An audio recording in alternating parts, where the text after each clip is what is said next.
and welcome to Chatty, a podcast about sewing and textile art. We are sponsored by the Reading Fashion Alliance, and today we're going to talk about history and fashion.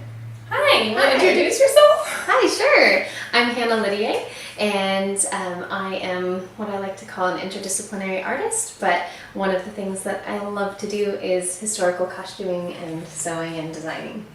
And you actually teach for Reading Fashion Alliance too, right? Yes, I do, yeah. So I'm actually an instructor here, and so I teach the children's sewing classes, and then I teach some adult workshops, and then I also teach children's fashion design class along with another instructor here. And very fun. Yeah, same with the sewing classes. There's a couple of us that teach. So very yeah, yeah.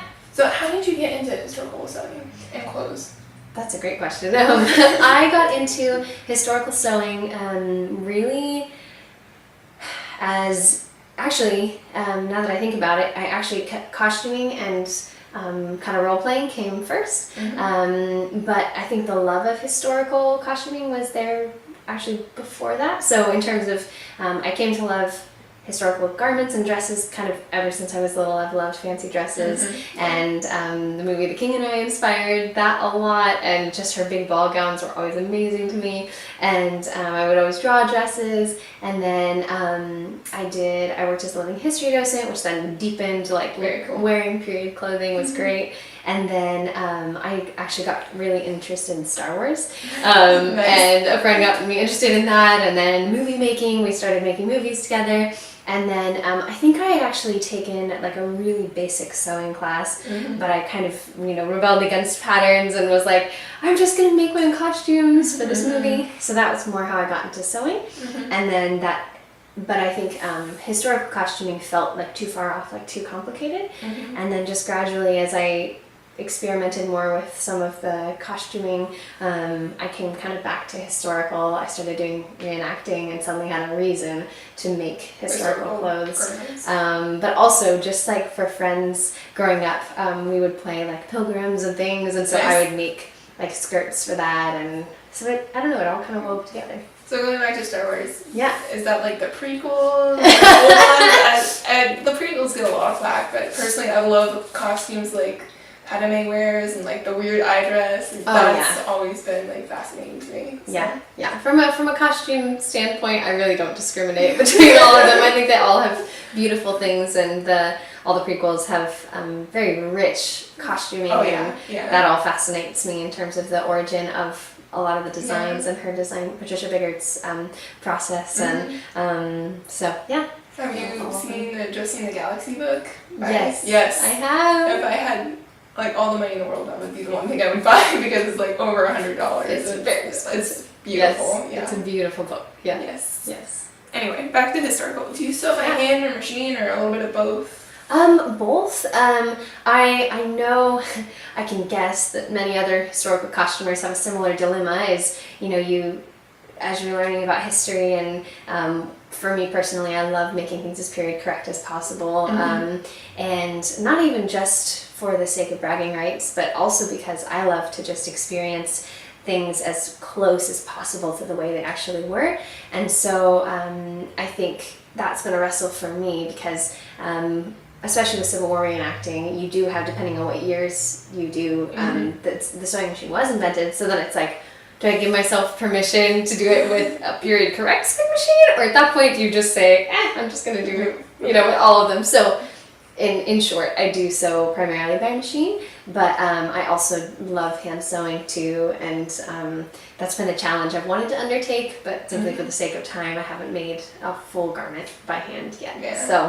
That's very time consuming. It requires a lot of patience. It does, yes. So did you want to talk about a little bit of the technique you did on these two dresses? Rather, like, did you do them by hand? A little bit of both? Yeah, sure, yeah. So these two dresses are a little bit of like a time capsule for me. So this is one of the first designs that I made for a fashion show. I believe it was in 2010, and this was the first sketch of the whole line that I created. Nice. And it was really the first time I had actually sketched a dress that I was like, I want to make this, and it turned out very similar to the design, which up until that point and even now things change often in the process. So that's this one. I did all of the peacock feathers are laid in by hand, which was one of those things that teaches you a lot as a designer, because you think, I'll just put peacock feathers on the front, and then when you're spending hours and hours and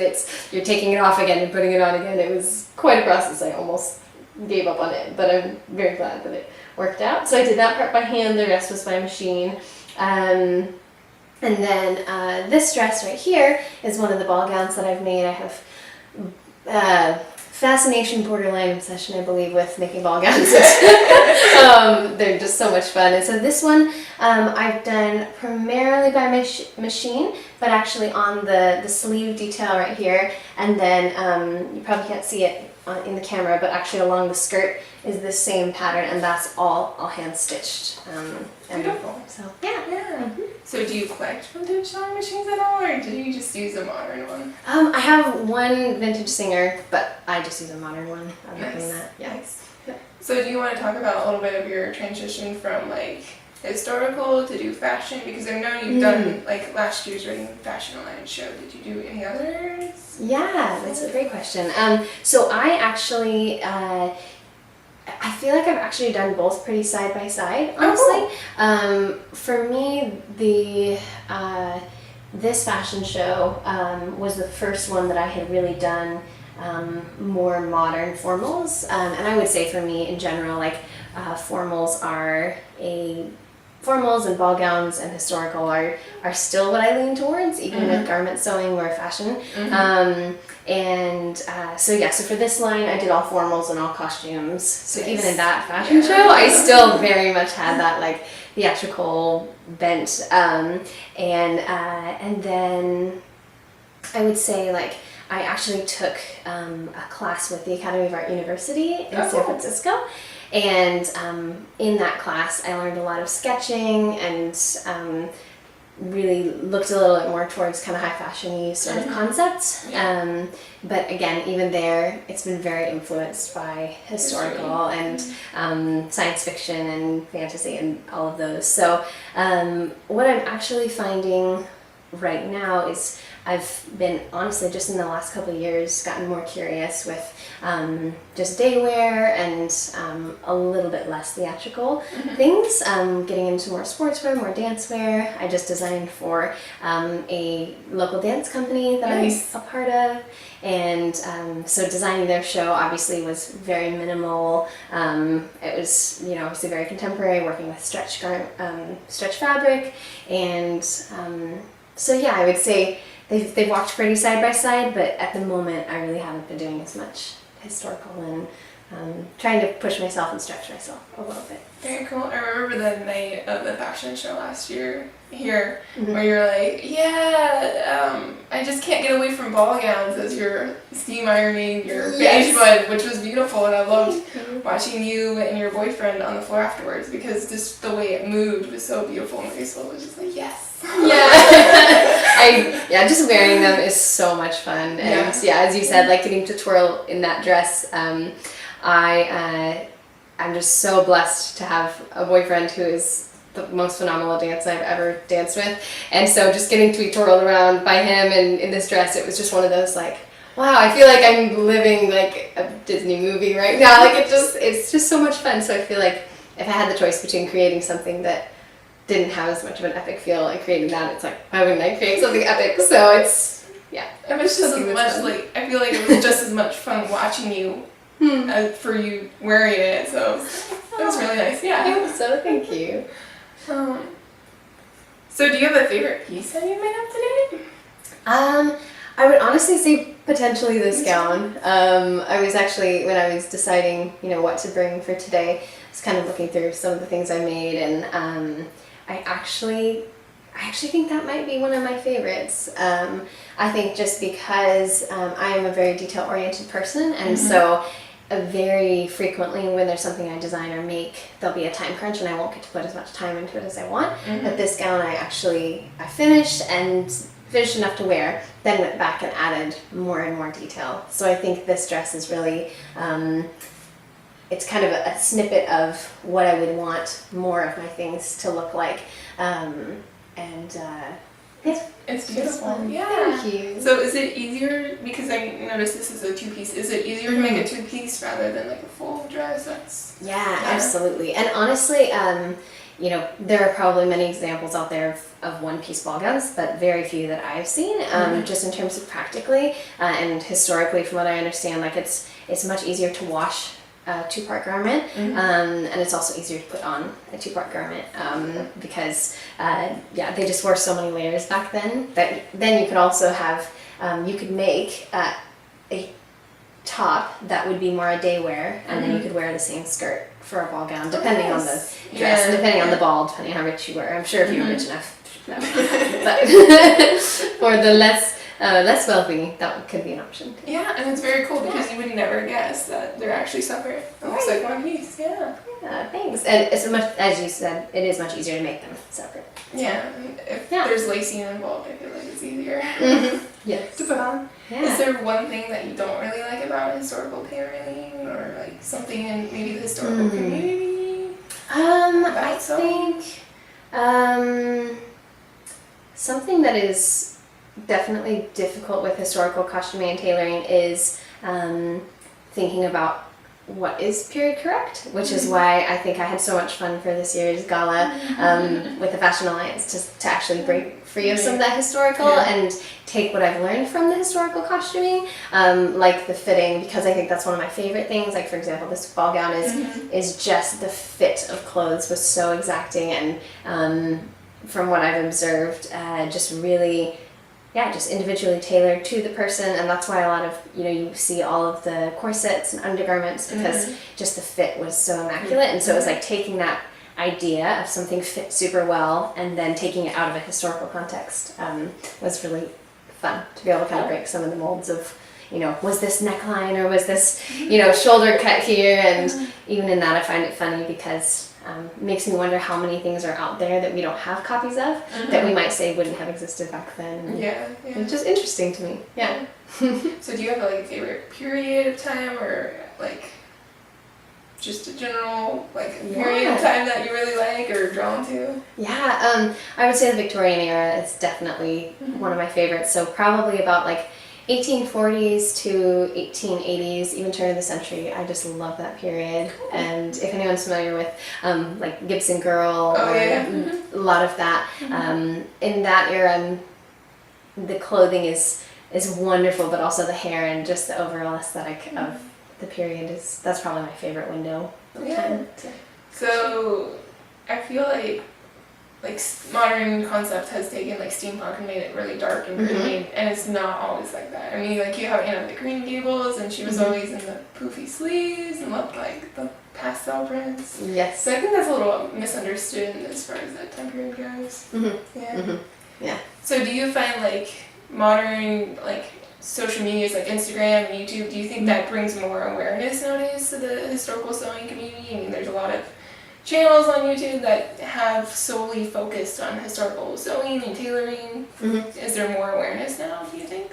Oh, definitely, yeah. Well, and I would say I can't speak necessarily for awareness, but I think in terms of resources, there's a huge availability, because I think before the internet, before we had this online resource where everyone could add to it, it's you have the books, you have the people who are experts who have studied in that field for many years, you have those people who are very informed, but in terms of someone who maybe wants to get into that field, I think I ran into that myself when I was looking at universities and was realizing wow, if I wanted to become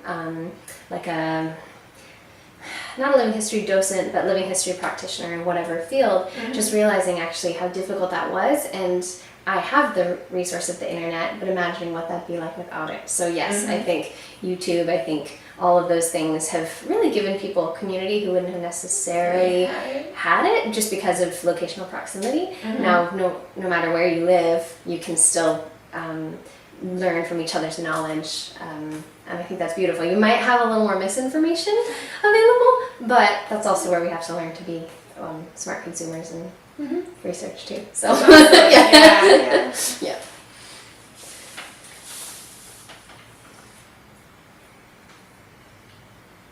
one thing in like historical sewing you wish that would influence more like modern sewing?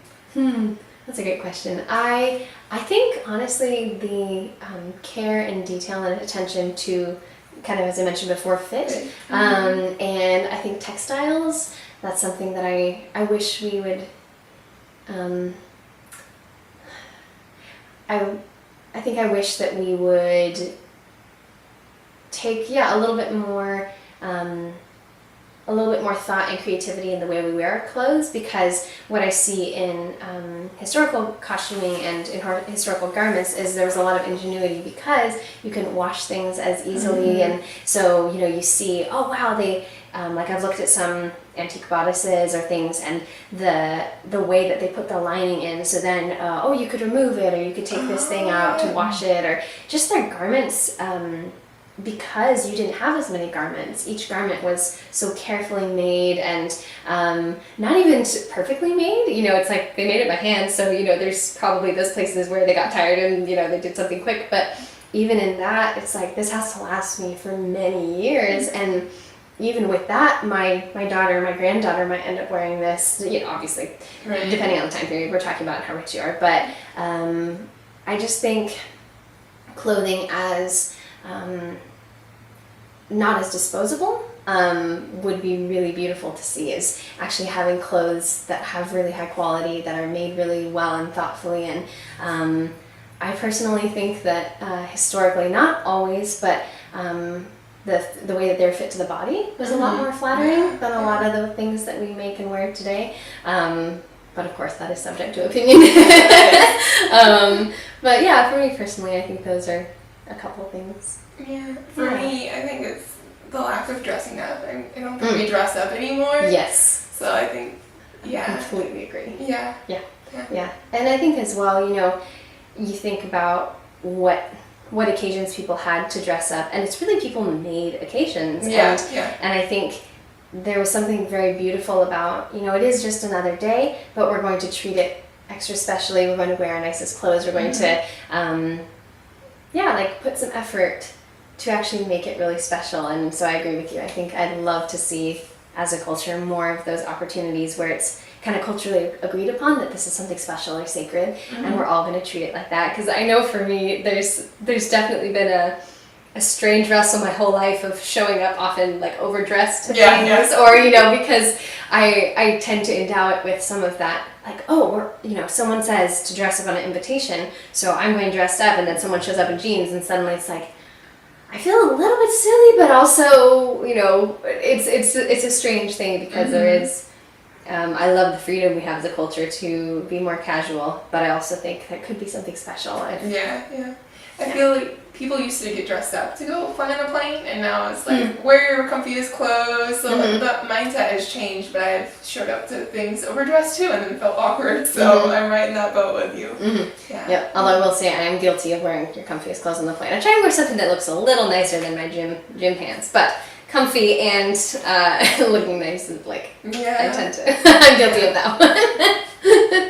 Yes. Yeah. So you've done some millinery as well too. You made hats and bonnets. So this one right here is one of the bonnets that I've made, and it actually is more of an open kind of. I think I would know. Cap face, I don't know. Experts out there, help me out. What is this called?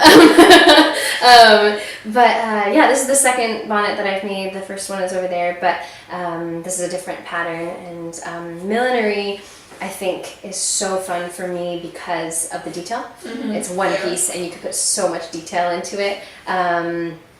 My favorite part of millinery is actually the trimming.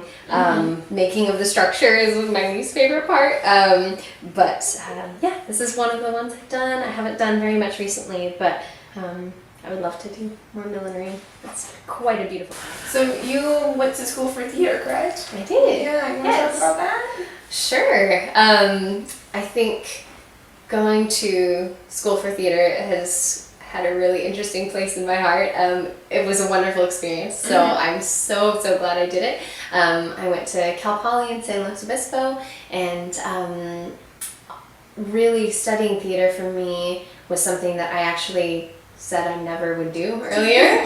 My father is an incredible singer and an actor, and among many other things. And so growing up, he was the one in our family, and he kind of pioneered that area. And I was like, that's Dad's thing. And I always loved to sing and dance and things, but I just was like, theater is my dad's thing. And so I actually had a really big interest in film. And again, our Star Wars costumes, and even with historical, I was really interested in like historical films, and in many ways I still am. But yeah, that was the direction I was looking, was more film. And I think I had actually, like, once I started studying theater, I realized how much of a desire that had been, but that I really hadn't given it permission. And so it was really beautiful the way that the paths ended up working together for me to end up at Cal Poly. My parents are both alumni there. They met at Cal Poly in the choir. So in essence, I am a product of Cal Poly.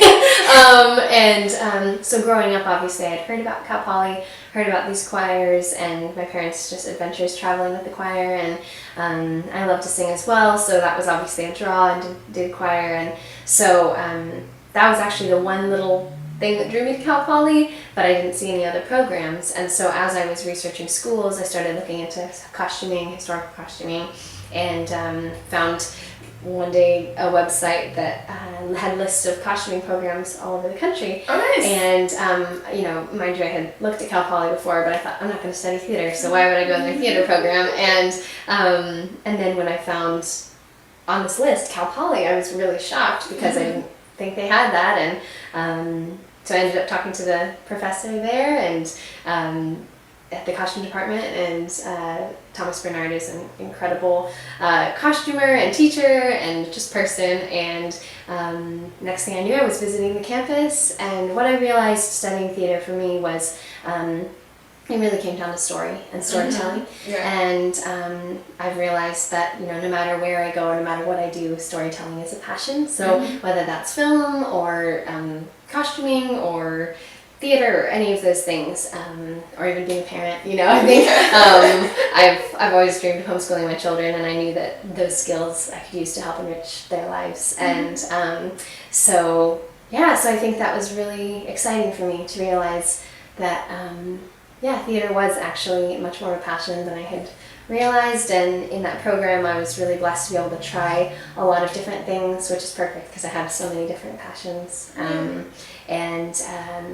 I think it was exciting because in doing that, I did let go of being perhaps a full-time costume designer, but I gained the dream of being more of a performer and pursuing dance more, which is now a field that I'm pretty heavily invested in and pursuing as well. So, talk about all the things that were in your theater costuming. You learned stage makeup, right? Yes. Hair. And, So I did. It was an amazing program, and so I did musical theater classes. I did acting. I did directing. I did script writing. I actually did sort of a make your own degree in that. I dabbled in the music department as well. Did a few productions with them. Did choirs, and then obviously dance. I did quite a bit of that, and then we did stagecraft, so doing like set construction and that side of behind the scenes. Very cool. And then we worked shows as well. So I was on stage or backstage, helping with anything from costume to like set changes or things like that. So Have any advice for anyone that wants to get into whether it's costuming for theater or historical costuming? Yeah, I would say really finding your why is a really important thing. I feel like we've talked about that before actually. And just finding your why in whatever you're doing, and I think not being afraid to explore, and because I think one of the greatest lessons that I've learned is that really any experience is not wasted experience. And while it might feel like it could be a waste to say focus on something more specific initially, like costuming, what I find is the skills that you learn in any of those trades goes far beyond how to use a needle and thread. It's patience, it's perseverance, in being a costume designer, there's a lot of communication involved. There's a lot of kind of problem solving and compromise and learning how to serve someone else's vision.